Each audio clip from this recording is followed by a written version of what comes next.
preocupação, inclusive, quando começamos a trabalhar, o primeiro grupo de mapeamentos que a gente fez impactou muita gente, né? Porque, poxa, como é que a gente vai começar a dizer que tem tanta gente em perigo, né?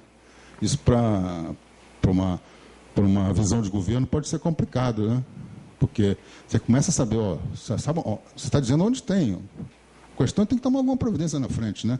Então, nós fizemos todo um trabalho com o governo não houve nenhum tipo de resistência a esse processo, mas teve que haver um grande trabalho. Inclusive, foi feita uma grande reunião em dezembro de 2011 para a apresentação dos relatórios, entrega aos prefeitos, etc. Tal, né? Mas é o seguinte, você começa a ter uma quantificação, uma localização espacial, etc., do problema. Então, você teria que passar a ter ações para solucionar esse problema. Você não pode chegar a dizer que você não sabia, né? Então, aqui na primeira, não vou ler isso aqui, mas na parte branca ali está a comunicação que a gente fez no nosso último relatório de julho, né? Falando do que foi feito de mapeamento e do papel desse mapeamento, né? Ele é fundamental para que os municípios façam seus planos municipais de redução de risco. Você tem informação para que isso possa avançar no processo. E embaixo, um e-mail que nós mandamos para o governador, para os secretários, etc., tal, dizendo do que é essa cartografia, o que vai fazer agora, que é a cartografia geotécnica urbana. Fez o trabalho de cartografia de risco iminente, concluiu-se esse processo e continua na fase de revisão, e entra-se agora numa evolução do processo na cartografia geotécnica urbana, que o Tiago citou muito aqui, né, de que isso é uma obrigação da DOU 608, e o DRM se antecipou no processo com o recurso FECAM e já licitou e vai começar. E nesse processo houve um entendimento muito forte com os ministérios da cidade do que fazer, do que mapear, né? Que município mapear, de que forma mapear. Então, essa integração está sendo construída. E é interessante que essa relação entre os entes federados e as instituições, ela tem sido construída e tem dado resultados interessantes. Então, nós vamos fazer no Rio de Janeiro, em acordo com o Ministério da Cidade, municípios que nós consideramos prioritários, o Ministério da Cidade vai entrar com recursos em outros municípios que nós não vamos mapear, e isso é importante para que você utilize melhor o recurso público. E isso está acontecendo, isso é uma coisa que é um dia a dia nosso nesse processo. Eu acho que isso são avanços constantes, dia a dia, do processo que a gente mostra. Desdobramento, e nós vamos continuar a ampliar a estrutura do nosso grupo. Nós pretendemos entrar agora na área de infraestrutura, criando um outro agrupamento. Isso já tem um embrião, que é a questão da gestão na área de infraestrutura, né, então é uma tendência natural você ampliar a questão do conhecimento geológico, da geotecnia, para outras áreas, que não só a questão do deslizamento. A intenção é que esse grupo, essa instituição, ela tenha uma atuação mais abrangente no Estado, como serviço geológico. Revisão contínua do mapeamento, que eu já falei aqui.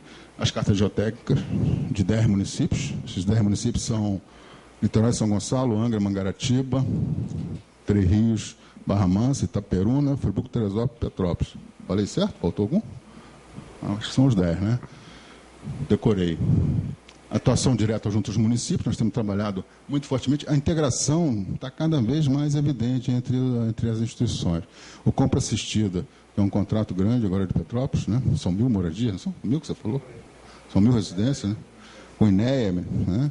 SEDEC, Ministério, etc., com a Prefeitura de Petrópolis, trabalho de cada ente, né? De cada parte sendo feita de uma forma conjunta.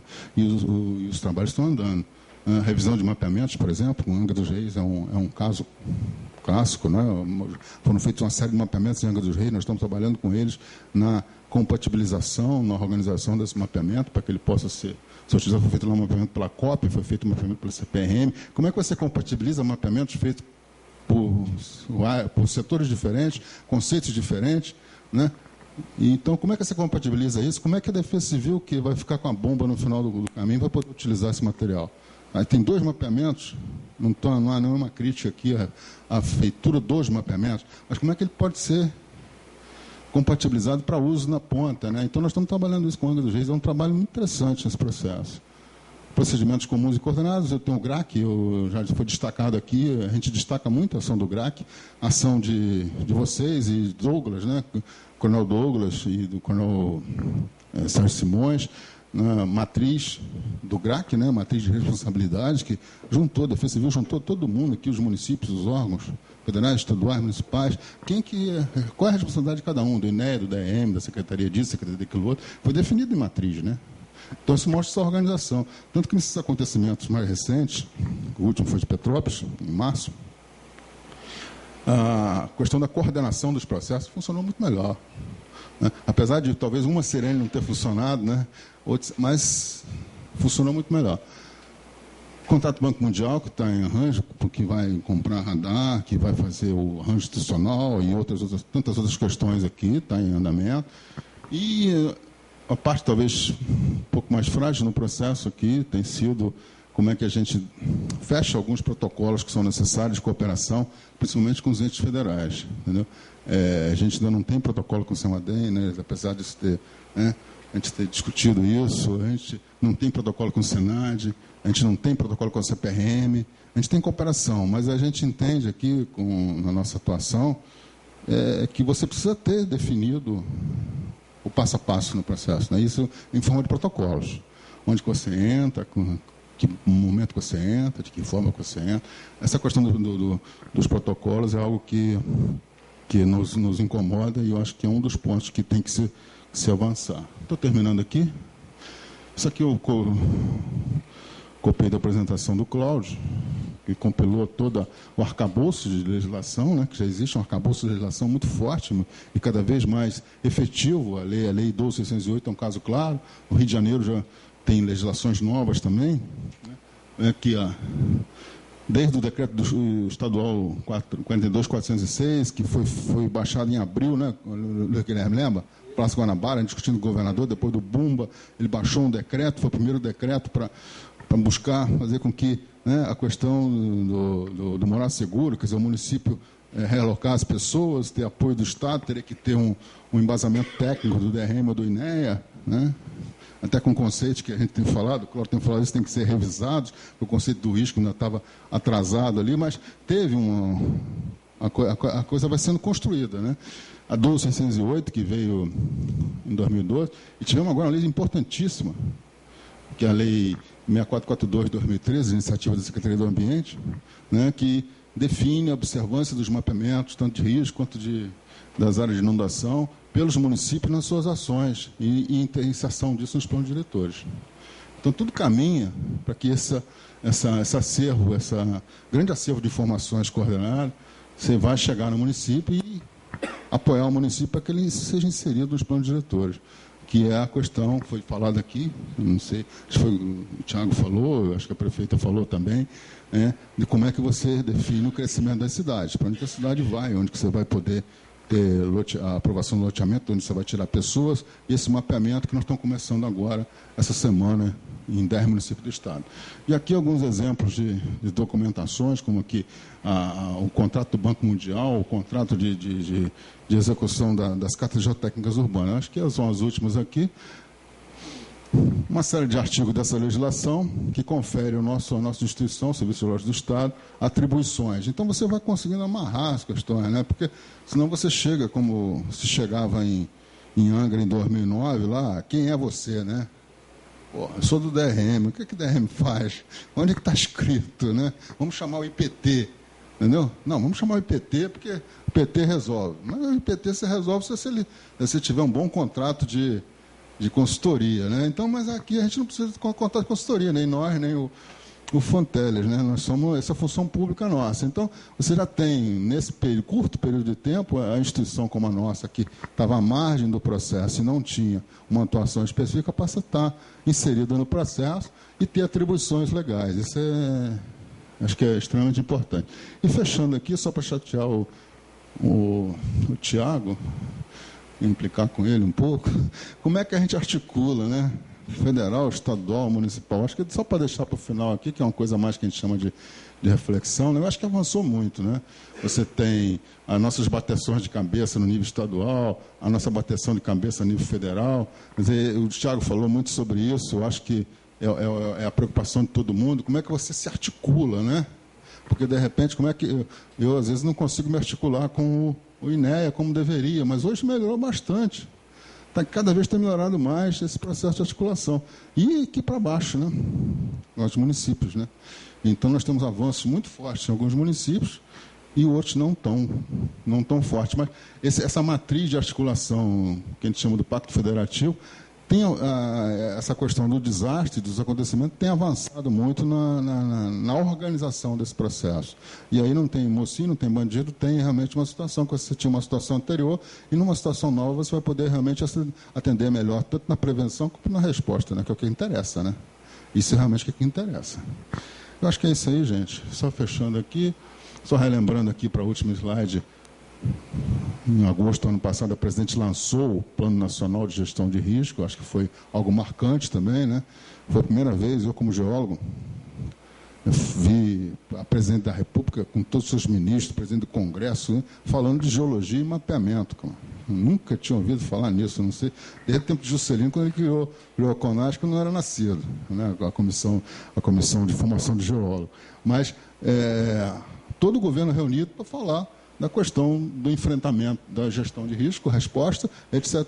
E colocando isso de uma forma harmônica e sinérgica, né? Desde você fazer o mapeamento até você fazer os projetos, as obras, as intervenções, a legislação. Acho que isso é um avanço que vem em decorrência dessa situação que se passou trágica. É isso aí. Então, acho que isso aí é o que a gente tinha para mostrar. Espero que tenha sido útil para vocês. Obrigado aí.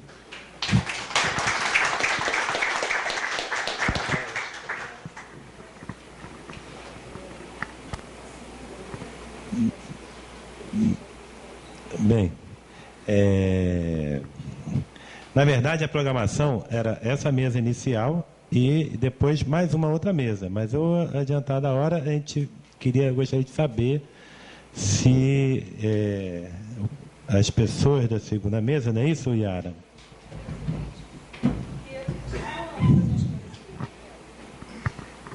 A nossa segunda mesa, na verdade, a gente busca sempre trazer o local também para colocar a experiência dele, né? Então, a gente sempre abre para as prefeituras.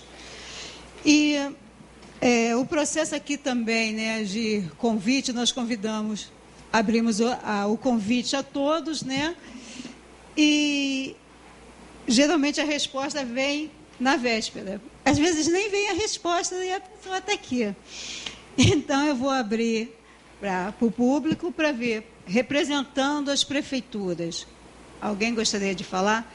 Niterói, Duque de Caxias, Nova Friburgo, Angra dos Reis. Sim, você é de Duque de Caxias. Então, nós vamos abrir para Duque de Caxias e depois abrimos para as perguntas, tá? Mais alguma prefeitura?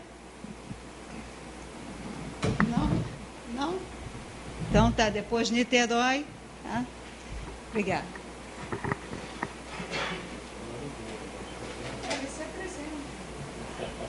Fica à vontade aí. Ok. Isso mesmo. Boa noite a todos. O meu nome é Marcelo, mas na carreira sou conhecido como Tenente Coronel Silva Costa. Sou o atual secretário de Defesa Civil do município de Duque de Caxias. Queremos aqui, por oportuno, e também trazer aí a saudação do prefeito Alexandre Cardoso, né, que nos orienta e nos comissionou a estar representando neste evento, que muito nos honra. Queremos também compartilhar a experiência do município no desastre de origem natural que ocorreu em Xerém, nesse ano, de 2003, no dia 3 de janeiro. 2013, do dia 3 de janeiro. Essa aqui é uma perspectiva do município, né, o perfil. Nosso município já está beirando aí um número de quase 1 milhão de habitantes. Né? Em 2010 foi identificado 855 mil habitantes. Está relacionada ali a área de 464 quilômetros quadrados e temos ali, somos cortados ali por cerca de 5 rios importantes dentro da estrutura. Temos a principal atividade econômica ali, que é a indústria e comércio. né, e também estamos divididos geograficamente em 4 distritos. Esse slide, eu sou aluno do Coronel Luiz Guilherme, sou aluno do Coronel Simões, e tive a oportunidade também de poder participar dos principais projetos aí do Estado em termos de defesa civil. Coronel Simões destaca uma ação muito importante. Primeira medida para se reduzir desastre em qualquer lugar do mundo, e não seria diferente aqui no país, é trabalhar a vontade política. Porque a vontade política tem sido determinante para que hajam ações importantes, medidas estruturais e não estruturais importantes no país, com vistas à redução de desastre. Então, todo o planejamento, o treinamento da equipe técnica, ela não se discute a sua importância, o seu desenvolvimento. Mas também sabemos na história da nossa sociedade que a aplicação daquilo que se é estudado e aprendido nas universidades e trabalhado entre o corpo técnico vai sempre depender muito de uma coisa chamada vontade política. Então, trabalhar a redução de desastres começa por essa ação, né? Trabalhar as decisões importantes dentro do nosso município e, não sei quantos senhores lembram, primeira gestão do prefeito Alexandre Cardoso, nós assumimos o município de Duque de Caxias, passando um estado dificílimo de crise, de gestão, de recursos, de lixo, de várias outras coisas, doenças, sistema público de saúde parado, defesa civil, frota, tudo sucateada. E o prefeito, com a sua nova governança, assumiu no dia 1º, ele assumiu no dia 1º, dia 2, posse, madrugada de 2 para 3, desastre em Xerém. Então, foi uma experiência, assim, para nós, ímpar, que não deu nem tempo de sentar na cadeira para saber o que tinha dentro da defesa civil, particularmente falando, e já tínhamos que estar procurando dar resposta, socorrendo as pessoas e evitando um mal maior na vida de muita gente. E o prefeito, que também estava ali exercendo o seu primeiro mandato, foi determinante para a integração dos poderes do Estado, do governo federal, para que pudéssemos receber cerca imediatamente ali, em poucos dias, tivesse uma aprovação do governo federal de recebermos 1.250.000 já para as medidas de ação, de socorro e assistência à população, e várias ações integradas do Estado, e de organizações não governamentais e também iniciativa privada. Então, ele se dedicou nessa parte e nós podemos, assim, trabalhar com maior probabilidade de acerto, de conteúdo, para poder ajudar as famílias afetadas pelo desastre. Pegamos uma defesa civil que estava em nível de diretoria, dentro da última gestão, um orçamento pífio e tinham só um efetivo de 28 funcionários. Salários atrasados, 13º não pago, então tinha muita motivação para se trabalhar, ironicamente falando. O prefeito reuniu, deu a sua palavra de ordem, nos potencializou de imediato, ainda numa condição ainda não ideal, mas nos elevou a 70, saímos de 28 para 78 funcionários, com cargos e locação de veículos, e começou a botar a engrenagem, e assim foi nos dando condições de poder dar uma resposta digna à sociedade.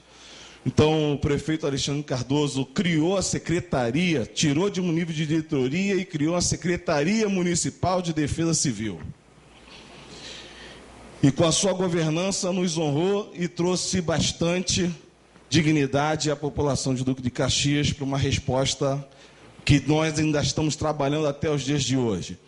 Então, essa é a perspectiva da prefeitura. Hoje são 18 secretarias, dentre elas a Secretaria Municipal de Defesa Civil. Temos um PIB né, e o orçamento que beira ali, a arrecadação que beira ali a casa de 2 bilhões, mas o prefeito assumiu, apesar disso estar no papel, esse dinheiro não estava à disposição e não tinha ainda para dar a resposta. Ele veio trabalhando todas essas ações, tentando o retorno da normalidade. Na nossa secretaria, nos possibilitou, eu tenho uma secretaria com 4 subsecretarias, uma subsecretaria de Defesa Civil, que trabalha todas as nossas ações do município para fora, se relacionando com o Estado, com a sociedade civil organizada e que até com outras agências em outros países. Subsecretaria de Gestão, uma subsecretaria de Operações, uma subsecretaria de Proteção Comunitária, que tem me ajudado a desenvolver e a capilarizar todos os nossos projetos nas comunidades vulneráveis. Também nós herdamos, né, e com vistas a melhorar, ali está 75 profissionais, mas hoje são 78, nós herdamos o orçamento de R$1.770.000, mas que, pasmem os senhores, a Defesa Civil estava na gestão passada, dentro da Secretaria de Segurança Pública, e aqueles profissionais só puderam usar um ano inteiro R$2.500 de um orçamento que não se entende direito. Então só pode perceber que pouco pode ser feito pela sociedade em termos de defesa civil. E pela forma que assumimos lá, percebemos também muita dificuldade na gestão dos recursos, devido ao sucateamento da frota. Então, tivemos a oportunidade de criar uma assessoria de meteorologia, com o assessor-chefe de meteorologia, que é o professor Valdo, que foi um dos fundadores do CIMERGE, no estado do Rio de Janeiro. Criamos ali um departamento de engenharia, um centro de treinamento para emergência e desastre, um centro de estudo e pesquisa, e uma rede que tem sido a nossa maior capilaridade, que é a Rede CIVAC, é a rede municipal de servidores, voluntários e amigos da comunidade. Hoje essa rede já está com 1.128 pessoas cadastradas e ela nos dá a dimensão da representação da sociedade civil ou do voluntário em particular, mas participando e interagindo das ações de defesa civil na cidade. Então, passamos a ter essa estrutura organizacional. Trabalhamos 24 horas, temos equipe de plantão, 2 equipes que podem, no mínimo, sair para fazer atendimento emergencial na cidade, coordenação operacional nos 4 distritos e uma estrutura operacional ainda não ideal, mas já dando um atendimento mais digno à sociedade do caxiense. Nós, hoje, atingimos o número de 3.280 atendimentos realizados esse ano. O ano passado, a referência que nós tínhamos de estatística, a Defesa Civil no ano passado atendeu um pouco mais de 550 atendimentos um ano inteiro, e nós, em 9 meses, já podemos dar uma cobertura de atendimento que chegou à casa de 3.280 atendimentos. Xerém, foi um desafio ali fantástico, e também perceber, né, a importância do evento dentro daquela cidade. Esse evento mudou, alterou a geografia do município, geografia de risco, né, do município, pela sua dimensão. Apesar do seu impacto, da sua gravidade, tivemos, felizmente, 2 mortes, mas várias coisas aconteceram, e para nos ajudar a entender esse processo e também a trabalhar resiliência em desastre na cidade.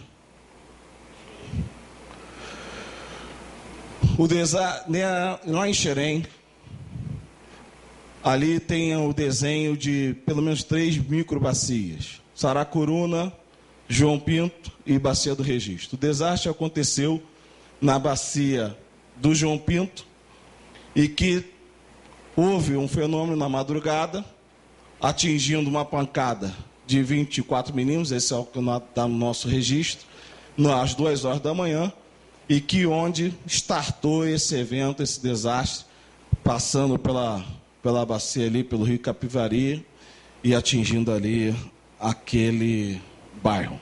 O resultado, os números oficiais foram esses, estão registrados no SIS, no S2ID do governo federal, e também como está registrado na nossa FID, no formulário de informação sobre desastre.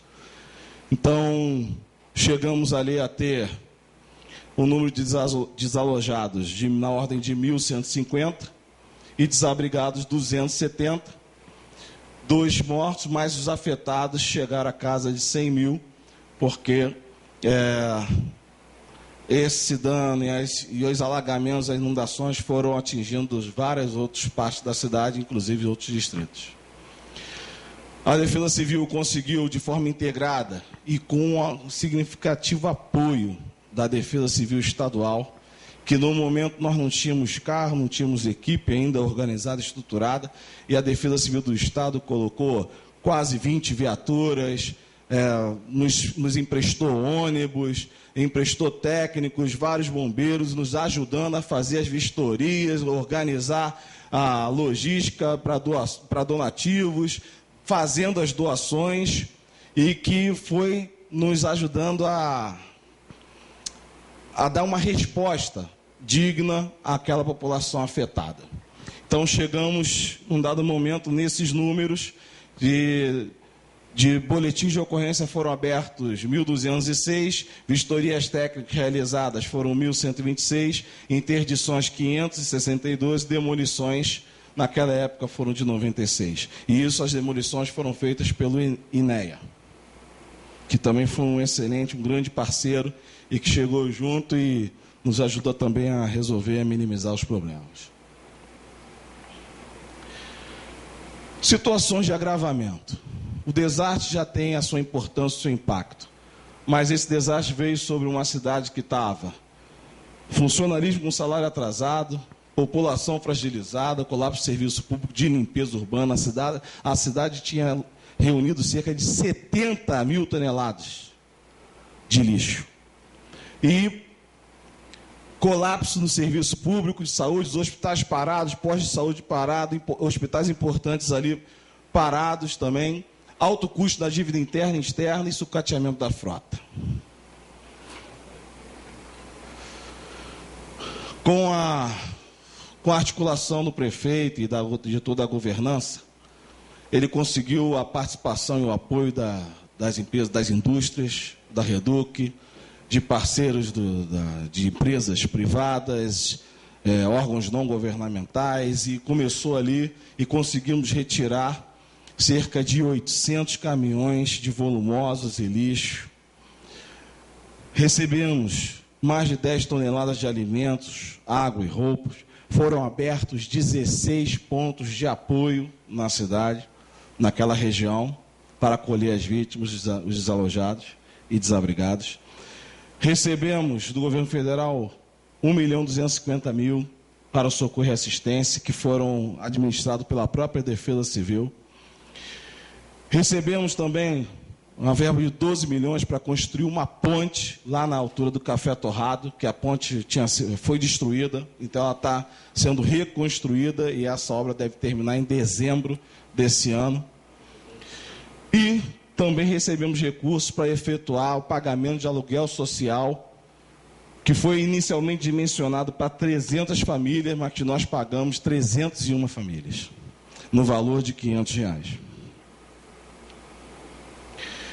Várias ações foram feitas em integração, mobilização dos recursos, das instituições, audiências públicas. Tivemos que explicar para a população em Xerém o que aconteceu, porque haviam vários boatos de que haviam muito mais mortos do que estava sendo divulgado, né? E várias mensagens no Facebook, pessoas plantando cruzes em lugares para dizer que ali tinha morto. Então havia um certo clima de insegurança na população, e que a gente precisava trazer essa resposta. Então, levamos nosso assessor, chefe de meteorologia, nossos geógrafos, chefe do Centro de Estudo e Pesquisa, eu estando lá, reunimos ali cerca de 500 pessoas nessa audiência pública. O interesse era tanto que elas se reuniram para ouvir o que realmente aconteceu, como estava a situação e como estava sendo feita a resposta.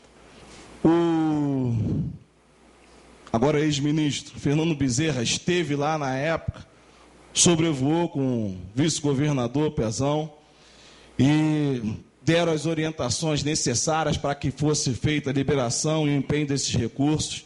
Recebemos, então, também, além do 1.250.000, recebemos mais 1.900.000 para as ações de restabelecimento, porque foi necessário recuperar de forma mais rápida a ponte, porque quando a ponte foi destruída, ela impediu a ligação de um ponto ao outro dentro do município, então as pessoas estavam praticamente quilhadas. Então, foi feitas as ações de restabelecimento. E isso foi muito importante para mim, para poder acelerar e minimizar o desastre dentro daquele momento, daquela região. Foram feitas prestações de conta, onde o prefeito reuniu o secretariado, tanto do município, do Estado, representante dos órgãos do governo, e começando a informar as lideranças locais, a mídia, reunião com as famílias atingidas, e tudo evoluiu de tal maneira que, em menos de 60 dias, nós conseguimos alcançar um bom recorde para a situação que tinha sido instalada.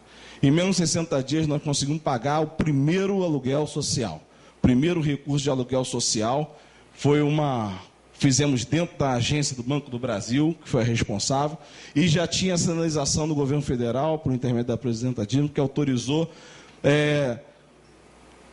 habilitar as famílias atingidas para o programa Minha Casa Minha Vida, que já estava em fase de finalização no Parque Fluminense, no 2º distrito. E que já podia botar disponível cerca de 150 apartamentos na época. Então, no dia 27 de fevereiro já foi feito esse primeiro pagamento. E no dia 6 de julho, cerca de 69 famílias já puderam receber as chaves e entrar nas casas. E já estão morando. Com uma coisa, a lei permite dar o benefício à vítima de desastre, à família vítima de desastre, de poder participar desse programa, se ela está de 0 a 3, de salário mínimo, se ganha de 0 a 3, sem pagar nada, sem restituir nada ao governo. Então, foi também um sucesso, uma questão, assim, muitas famílias ali que não moravam, não tinham ainda alcançado a oportunidade de morar com tanta dignidade, entraram nos apartamentos, né, e mais, mobiliados. Conseguimos restituir que elas entrassem nos apartamentos e com mobília, com a ajuda do governo do Estado. Então, elas entraram lá com sofá, cama, geladeira, fogão. Foi realmente um dia memorável, a entrega dessas unidades. Buscando, já trabalhando, né, e procurando sair